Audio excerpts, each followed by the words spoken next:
আসসালামু আলাইকুম রহমতুল্লাহ। সুপ্রিয় ষষ্ঠ শ্রেণীর শিক্ষার্থীবৃন্দ, আজকে তোমাদের ইসলাম শিক্ষা বই অধ্যায় 2 ইবাদত পৃষ্ঠা 42 এর বহু নির্বাচনী প্রশ্নের নমুনাত্মক সম্পর্কে আলোচনা করব। প্রিয় শিক্ষার্থী, চলো শুরু করা যাক।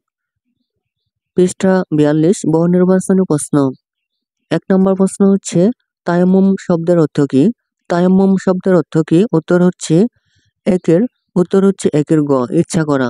উত্তর হচ্ছে একের গ, ইচ্ছা করা। তায়াম্মুম শব্দের অর্থ ইচ্ছা করা। 2 নম্বর বহু নির্বাচনী প্রশ্ন হচ্ছে, নামাজে মোট কত ফরজ?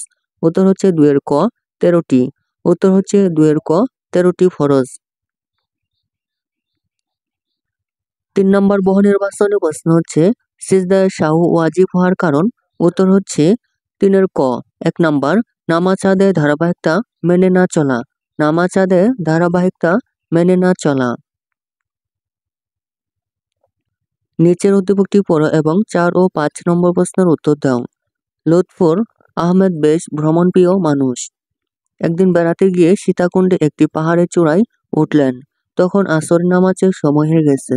তখনই তিনি একদলা মাটি নিয়ে নির্দিষ্ট নিয়মে সমস্ত মুখমণ্ডল ও কনুইসহ 2 হাত মাথায় করে আসরের নামাজ আদায় করলেন।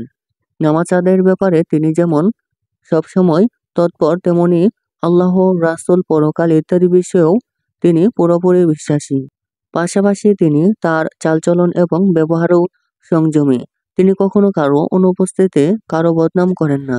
4 নম্বর বহু নির্বাচনী প্রশ্ন হচ্ছে, জনাব আহমেদ কি করে নামাজ আদায় করলেন? উত্তর হচ্ছে 4 এর খ, তায়াম্মুম। উত্তর হচ্ছে 4 এর খ, তায়াম্মুম। 5 নম্বর বহু নির্বাচনী প্রশ্ন হচ্ছে, উদ্দীপকে উল্লেখিত জনাব আহমেদের বিশ্বাস ও কর্মকাণ্ডকে কি নামে আখ্যায়িত করা যায়? উত্তর হচ্ছে 5 এর ক এবং খ। 5 এর ক, অভ্যন্তরীণ পবিত্রতা, বাহ্যিক পবিত্রতা। প্রিয় শিক্ষার্থী, এই ছিল তোমাদের ষষ্ঠ শ্রেণীর ইসলাম শিক্ষা বই অধ্যায় 2 ইবাদত পৃষ্ঠা 42 এর বহু নির্বাচনী প্রশ্নের নমুনাত্মক। প্রিয় শিক্ষার্থী, পরবর্তী পর্বে আমরা সৃজনশীল প্রশ্নের নমুনাত্মক সম্পর্কে আলোচনা করব। প্রিয় শিক্ষার্থী, অন্যান্য সকল বই নমুনাত্মক পেতে চ্যানেলটি এখনই সাবস্ক্রাইব করে রাখতে পারো। ধন্যবাদ।